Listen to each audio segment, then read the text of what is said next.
Une participation, celle du président de la République à l'ouverture du 7e sommet du Forum des pays sur le gaz. C'était ce matin à Alger. Un atelier s'est lui organisé sur la stratégie nationale pour l'intelligence artificielle, atelier organisé aujourd'hui à Nouakchott par le ministère de la Transformation numérique, de l'innovation et de la modernisation de l'administration. Une visite s'est effectuée au Hôtel El Gharbi par le ministre de l'Habitat, de l'Urbanisme et de l'Aménagement du territoire dans le cadre de sa tournée actuelle à l'intérieur du pays.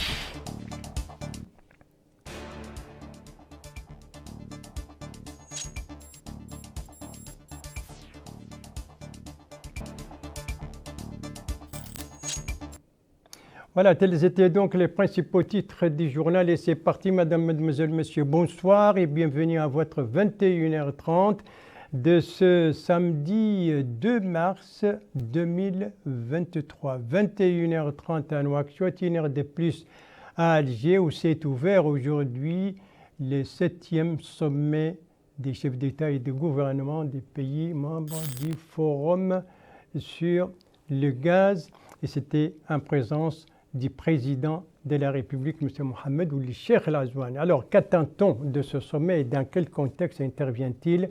Élément de réponse avec Yeda Fall. Ce sommet verra le lancement d'un dialogue stratégique et d'un large partenariat pour ouvrir la voie à un avenir énergétique, sûr et durable, dans un contexte géopolitique international particulier. Et cet événement sera couronné par une déclaration dite déclaration d'Alger, qui identifiera les voies d'un partenariat fructueux et d'une vision commune afin d'assurer l'équilibre du marché du gaz et de valoriser la place du gaz naturel sur l'échiquier énergétique à travers le monde.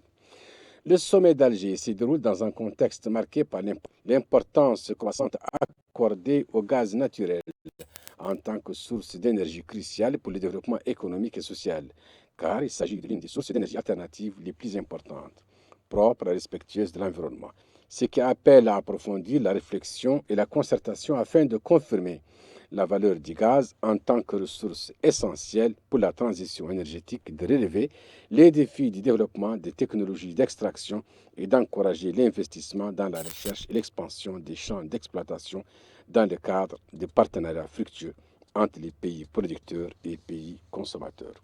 Ce forum, créé en 2001, comprend 12 pays, à savoir la Libye, l'Algérie, la Bolivie, l'Égypte, la Guinée équatoriale, l'Iran, le Nigeria, le Qatar, la Russie, Trinité et Tobago, les Émirats arabes unis et le Venezuela. Il comprend également 7 pays observateurs, à savoir, en plus de notre pays, la Mauritanie, l'Angola, l'Azerbaïdjan, l'Irak, la Malaisie, la Mozambique et le Pérou. Voilà donc pour l'ouverture de ce 7e sommet des chefs d'État et de gouvernement des pays membres du Forum, des pays exportateurs du gaz qui s'est ouvert aujourd'hui à Alger en présence du président de la République, M. Mohamed Ould Cheikh El Ghazouani. Yeda Fall, vous restez avec nous cette fois pour une nécrologie, surtout à la suite du décès de l'ancien ministre et ancien ambassadeur Mohamed Fadel Ould, décès intervenu hier à Paris. Alors, sur le parcours du défunt, parcours politique, mais aussi intellectuel et culturel, toujours avec Yeda Fall. Feu Mohamed Fadel Ould est considéré comme l'une des personnalités politiques et culturelles les plus éminentes de notre pays au cours des dernières décennies. Il a été l'un des dirigeants les plus connus des mouvements nationaux appelant à l'indépendance nationale de la Mauritanie et la diffusion de la justice sociale de ces dernières décennies. Il était connu au cours de cette période pour sa droiture, sa fermeté, son sacrifice. Il a connu également la prison. Il a refusé de hautes fonctions par principe de ses convictions. Il était l'un des auteurs les plus éminents de La Voix de l'opprimé, qui était le journal du mouvement national démocrate à l'époque. Le défunt a occupé plusieurs hautes fonctions, notamment celui de directeur général de Radio Mauritanie, directeur général de la Société mauritanienne de presse et d'édition, ministre de l'hydraulique et de l'énergie, vice-ministre des Affaires étrangères et de la coopération, ambassadeur dans de nombreux pays arabes, puis secrétaire général du prix Chingit. Ce sont les postes à partir desquels il a servi la nation avec impartialité, sincérité et compétence, comme en témoignent de nombreux Mauritaniens. Tous témoignent de sa droiture, de son souci de servir les intérêts nationaux auxquels il a consacré sa vie, et ce jusqu'à son départ hier, 1er mars 2024. Il s'est intervenu donc hier à Paris et des condoléances, celles du ministre des Affaires étrangères et de la coopération et des Mauritaniens de l'extérieur et l'ensemble du personnel du ministère. Des condoléances contenues dans un communiqué de ce département, communiqué que voici avec Aminata Khan.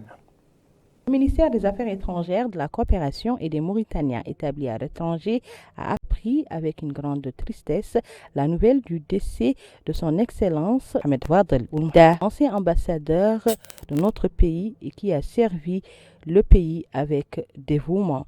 À cette occasion, le ministère des Affaires étrangères et de la coopération et des Mauritaniens établis à l'étranger, en son nom personnel et au nom de tous ses employés, présente ses plus sincères condoléances à la famille du défunt, demandant à Allah le Tout-Puissant de l'agréer à son saint paradis. Wa inna lillahi wa inna ilayhi raji'un. Wa inna lillahi wa inna ilayhi raji'un. Dans cette actualité ce soir, cet atelier donc sur la stratégie nationale pour l'intelligence intellectuelle, un atelier organisé par le ministère de la Transformation numérique, de l'Innovation et de la Modernisation de l'administration. Un atelier donc dont le coup d'envoi a été donné par les ministres de tutelle. Compte rendu Abdoulaye Debeba.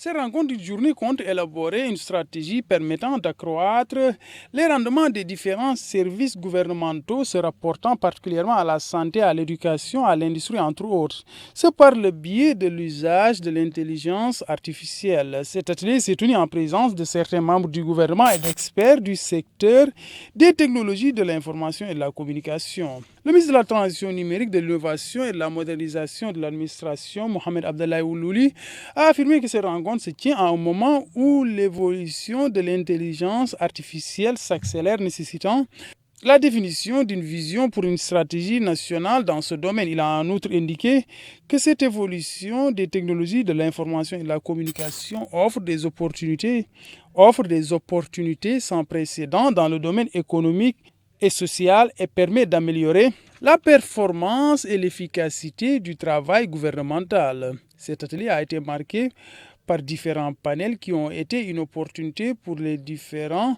intervenants d'évoquer les contours de cette stratégie nationale de l'intelligence artificielle. La stratégie nationale pour l'intelligence artificielle, tel était donc le thème de cet atelier d'une journée organisé aujourd'hui à Nouakchott par le ministère de la Transformation numérique, de l'Innovation et de la Modernisation de l'administration, un atelier dont le coup d'envoi, je le rappelle, a été donné par les ministres donc en personne.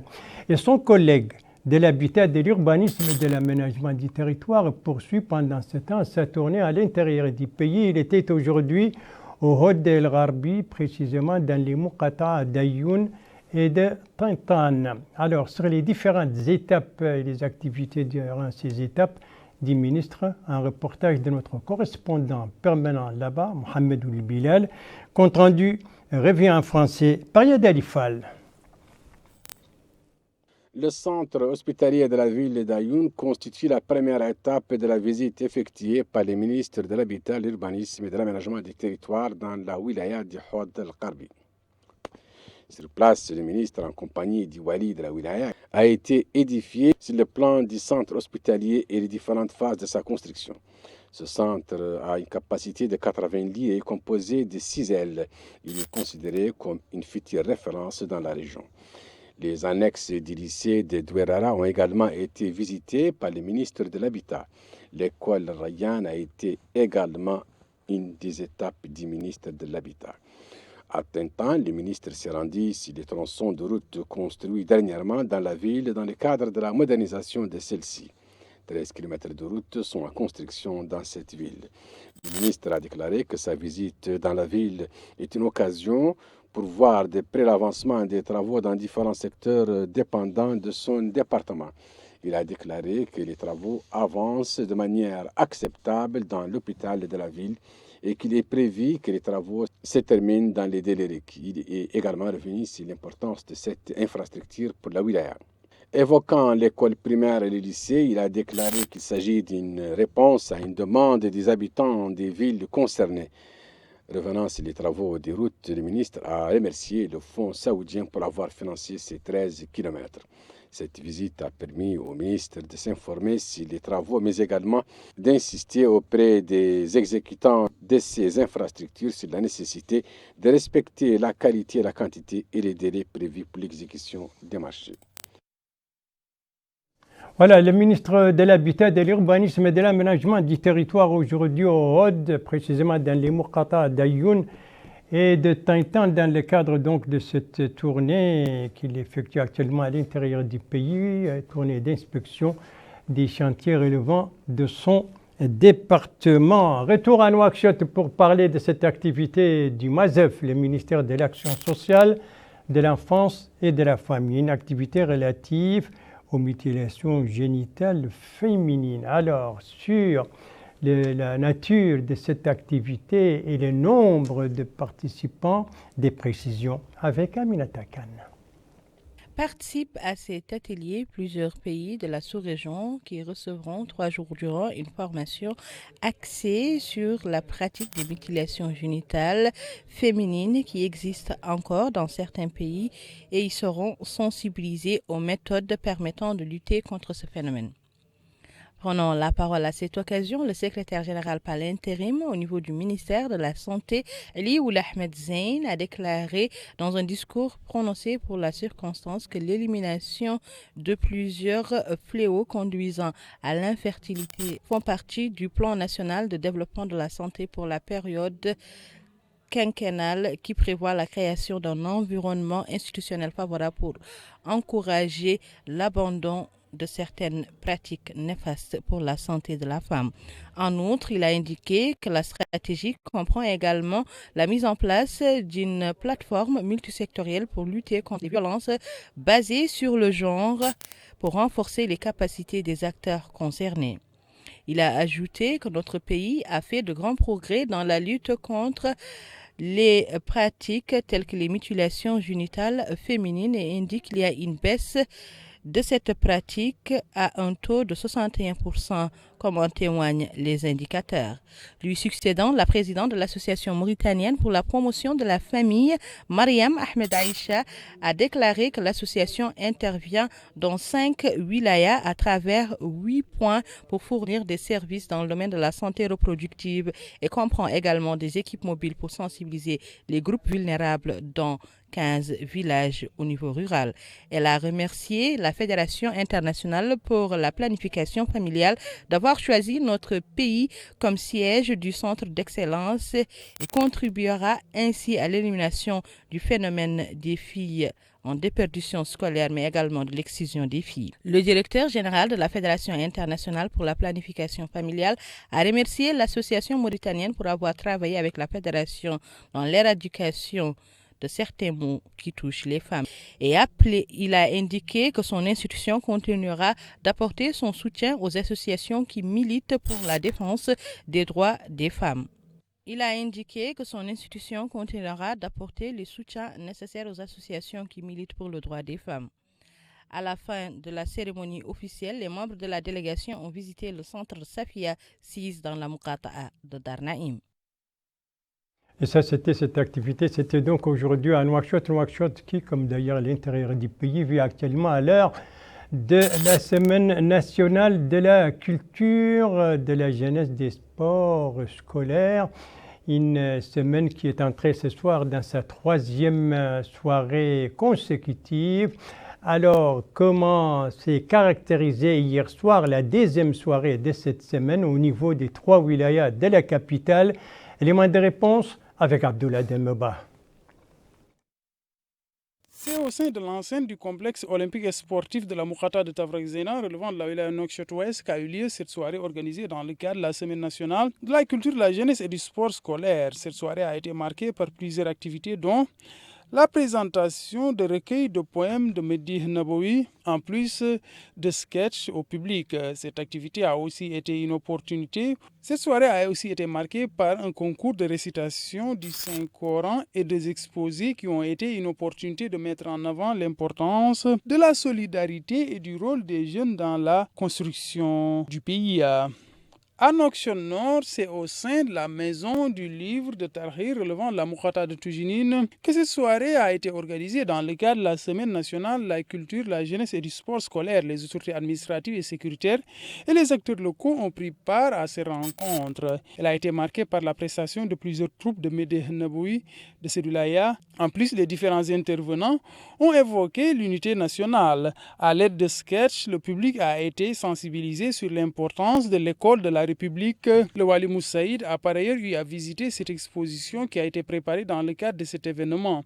Les différents stands mettent en avant les produits locaux exprimant le riche patrimoine culturel national. C'est au niveau des locaux de la wilaya de Nouakchott Sud que cette soirée a eu lieu. Cette première soirée a été ponctuée par plusieurs interventions des représentants des groupements de jeunes et associations culturelles. Ils ont déclaré la nécessité pour les jeunes de prendre part au développement du pays. Le Wali Moussaïd de la wilaya de Nouakchott Sud a indiqué qu'il s'agit de la deuxième édition de cette semaine nationale de la culture, de la jeunesse et du sport scolaire. À ce titre, il a précisé les différentes activités qui ont ponctué cet événement. À la fin, les autorités qui ont pris part à cette cérémonie ont visité cette exposition de la part des groupements féminins. Ces stands valorisent des articles qui sont fabriqués par la gente féminine en plus d'objets d'art.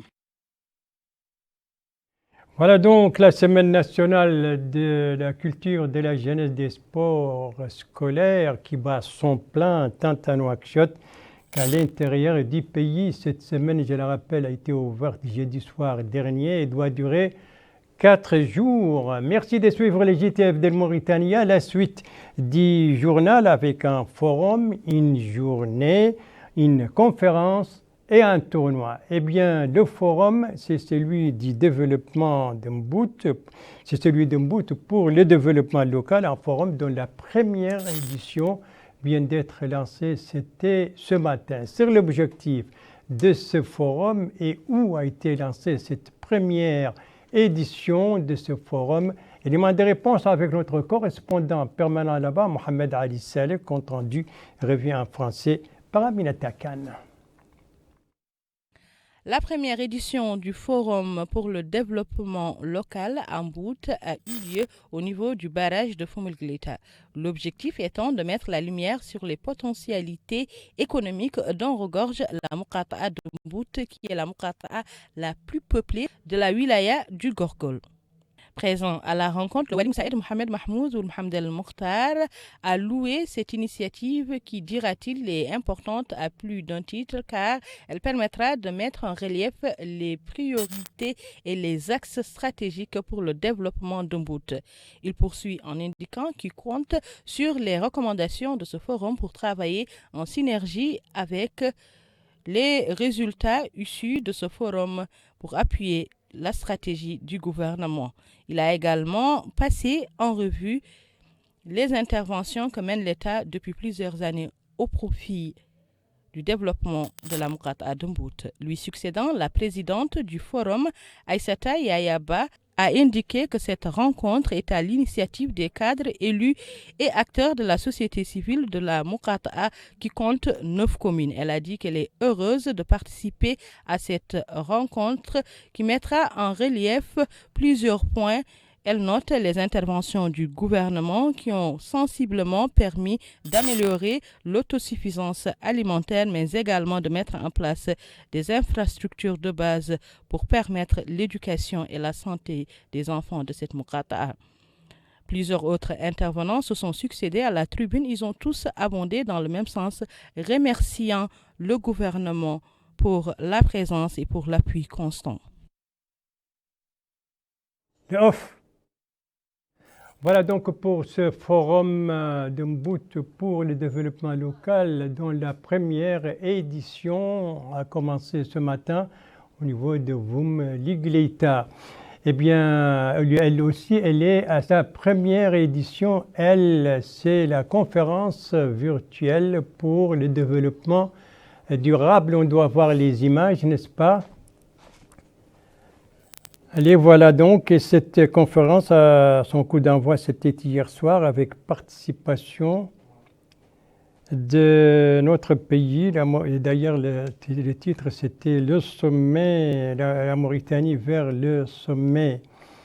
Et c'était l'occasion pour les directeurs de l'Agence nationale pour la recherche scientifique de souligner que le rôle joué par l'enseignement supérieur en Mauritanie. Quant au président de la conférence, il a indiqué que l'objectif de cette manifestation était de renforcer la confiance des institutions internationales dans le programme et les institutions internationales dans le programme de développement du gouvernement. Voilà donc pour cette conférence virtuelle qui doit durer 3 jours et qui voit la participation de plusieurs académiciens, chercheurs et universitaires venus de plusieurs pays arabes. Et nous restons plus ou moins dans le domaine pédagogique avec cette journée pédagogique organisée aujourd'hui à Attar, précisément à une école fondamentale de Kanawal. Compte rendu de notre correspondant permanent Elvara Cheibani, compte rendu revient en français par Yedali Fall.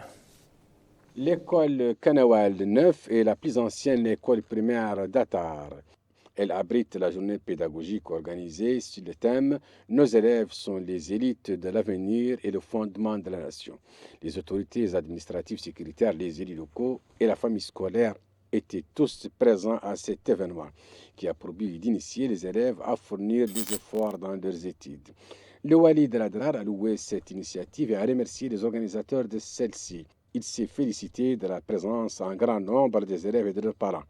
Il s'est dit satisfait de cette journée et de ses différentes présentations. Le directeur de l'école Kanawal a rappelé que cette école a une histoire et qu'elle est la deuxième école du pays après celle de Boutilimite. Il est longuement revenu sur l'histoire de cette école, créée en 1953 et qui a commencé par une seule classe en 1961 et se voit attribuer le titre d'école complète. Les parents d'élèves et les staffs scolaires ont loué les efforts de l'administration locale et ceux de la direction de cette école. Ancré chez les élèves l'esprit de l'école républicaine, tel était le thème de cette journée pédagogique organisée aujourd'hui à l'école 9 de Kanawal. Tout cela, c'est à Attar. Lui par contre, c'était hier soir. Lui, c'est le lancement d'un tournoi d'échecs. Un tournoi donc qui a commencé hier avec participation des différentes catégories, avec aussi une forte participation Abdoulaye Demeba. 60 joueurs participent à ce tournoi de jeux d'échecs qui se tient chaque mois, organisé par la Fédération mauritanienne de jeux d'échecs en collaboration avec le Conseil national de la jeunesse. Les participants vont ainsi, grâce à ce tournoi, développer leur aptitude dans cette optique. Le vice-président de la Fédération mauritanienne de jeux d'échecs a salué l'affluence des jeunes dans le cadre de ce tournoi mensuel. Il a aussi remercié le Conseil national de la jeunesse pour l'appui dont la Fédération a eu à bénéficier. Différentes catégories participent à ce championnat, à savoir les benjamins, cadets, juniors et seniors. Nous sommes ravis aujourd'hui d'accueillir les gens du tournoi national des jeux d'échecs chez nous et nous sommes ravis de ce partenariat avec eux, le Conseil national de la jeunesse. Nous leur souhaitons la bienvenue, nous les encourageons. Les 3 premiers de chaque catégorie vont recevoir à la fin de ce tournoi des distinctions. Tournoi donc des jeux d'échecs qui voit la participation de 60 joueurs. Coup d'envoi, c'était hier soir, duré 3 jours. Et c'est sur ce tournoi que s'achève ce journal. Merci à vous, Madame, Mademoiselle, Monsieur, de l'avoir suivi. Merci bien entendu aux équipes rédactionnelles et techniques qui ont participé à sa conception. Je vous en rappelle les principales informations. Ici, nous sommes à Alger avec l'ouverture aujourd'hui du 7e sommet des chefs d'État et de gouvernement du Forum des pays exportateurs de gaz en présence du président de la République, M. Mohamed Ould Cheikh El Ghazouani. Ici, nous sommes au ministère de la Transformation numérique, de l'innovation et de la modernisation de l'administration à l'occasion de cet atelier. Donc, sur la stratégie nationale pour l'intelligence artificielle. Et ici, nous sommes au Hôtel El Gharbi en compagnie du ministre de l'Habitat, de l'Urbanisme et de l'Aménagement du territoire qui était là-bas il y a aujourd'hui, notamment dans la Moukhata d'Ayoun et de Tintan pour visiter donc des chantiers relevant de son département dans le cadre de cette tournée qui est effectuée actuellement à l'intérieur du pays. Voilà, le JTF reviendra demain à la même heure, 21h30. Vous serez en compagnie d'Ndei Sow Sidi. Quant à moi, il ne me reste plus qu'à vous souhaiter une très très bonne fin de soirée, une très très bonne fin de semaine et à vous donner rendez-vous, Inch'Allah, vendredi prochain à la même heure, 21h30. Bonsoir.